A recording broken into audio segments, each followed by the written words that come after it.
You won't believe what happened in this courtroom.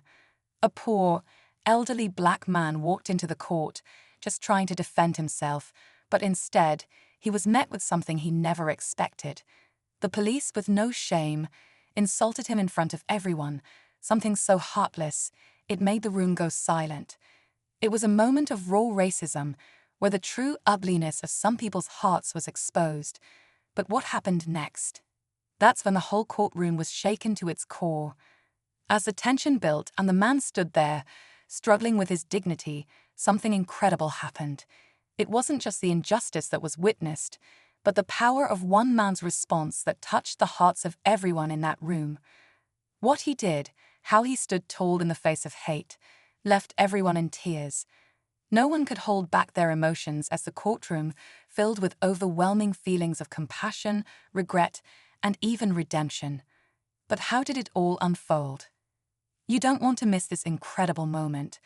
Stick around to find out how this story took an unexpected turn, showing the true power of humanity in a moment that no one will ever forget. As the insults kept coming, a deep silence lingered over the room. Mr. Matthews, his hands trembling, slowly looked up at Officer Daniels. The crowd held their breath, wondering how this elderly man, clearly struggling with every word the officer threw at him, would respond.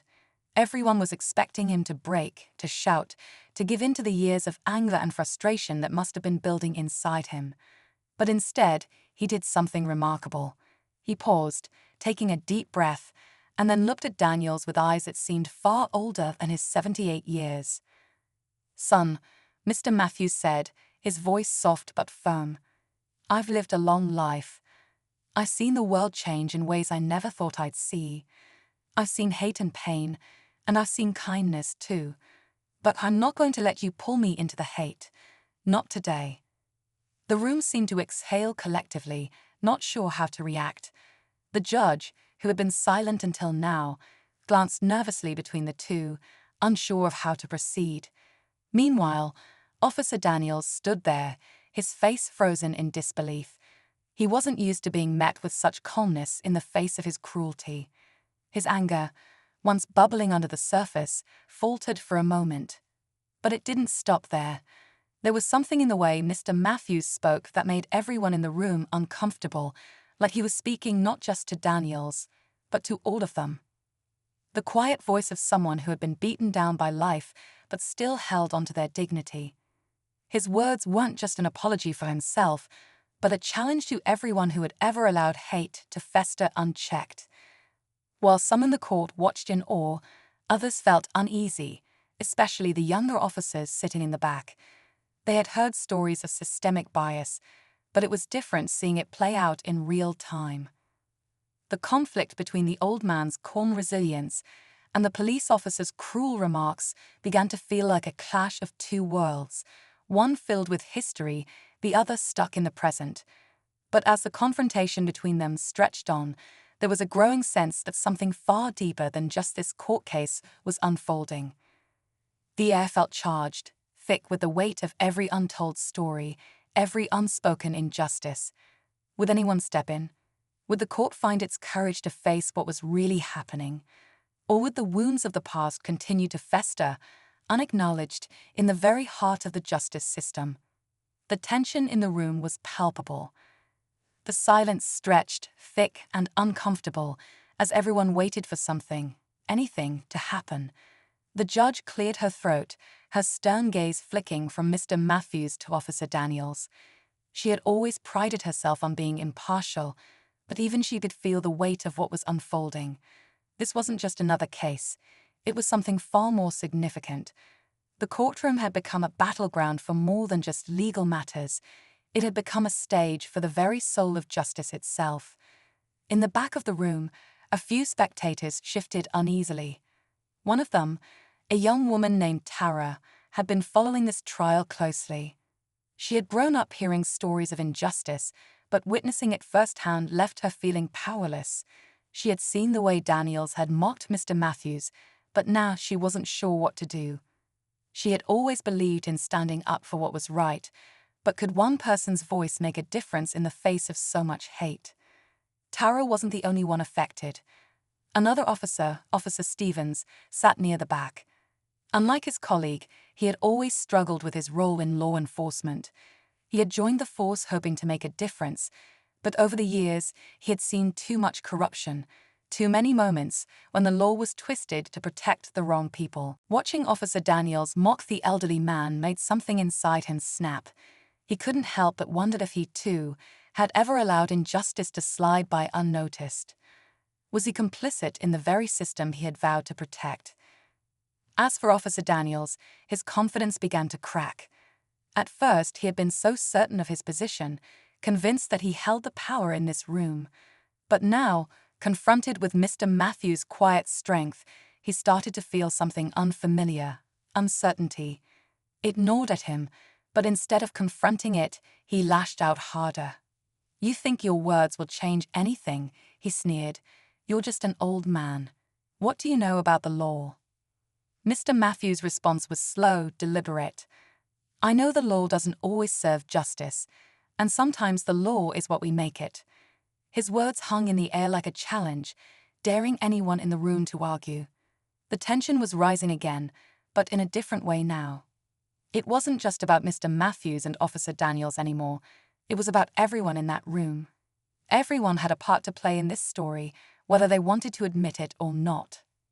The judge shifted uncomfortably in her seat. She had seen this kind of power struggle before, but never like this.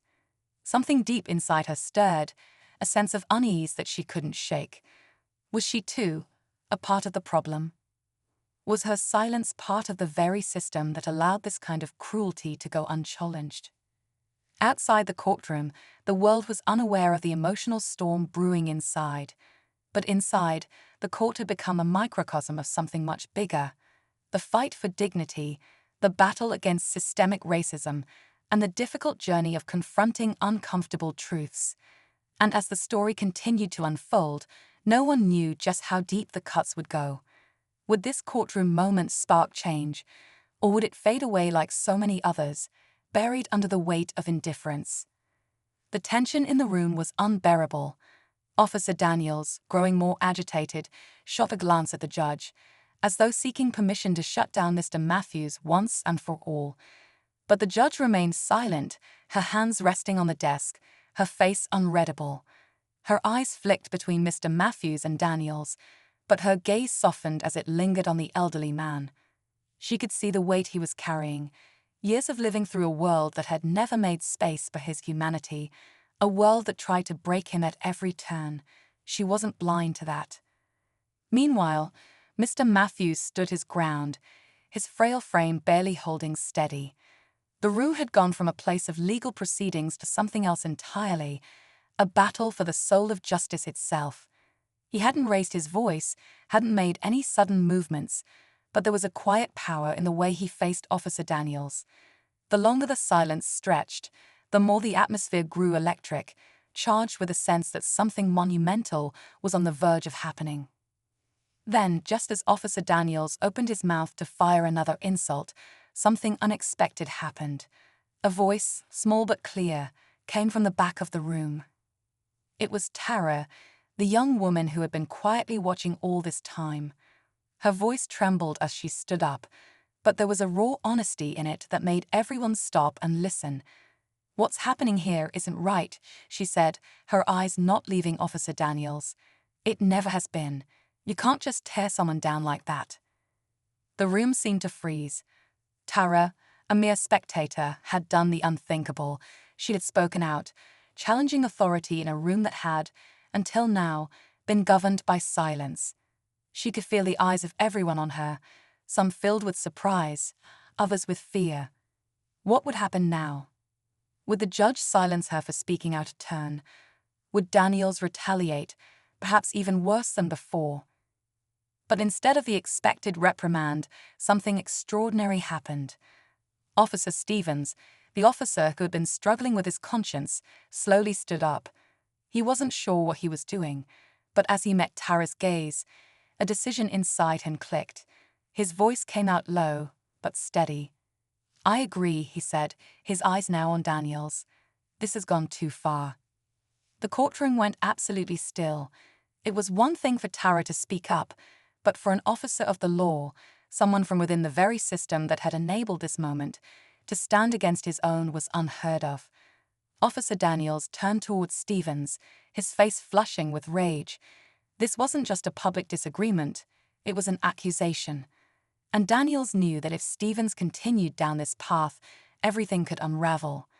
But before anyone could process what was happening, Mr. Matthews, still standing tall despite his frailty, looked between the two officers. His expression softened, his voice cutting through the tension with a quiet certainty.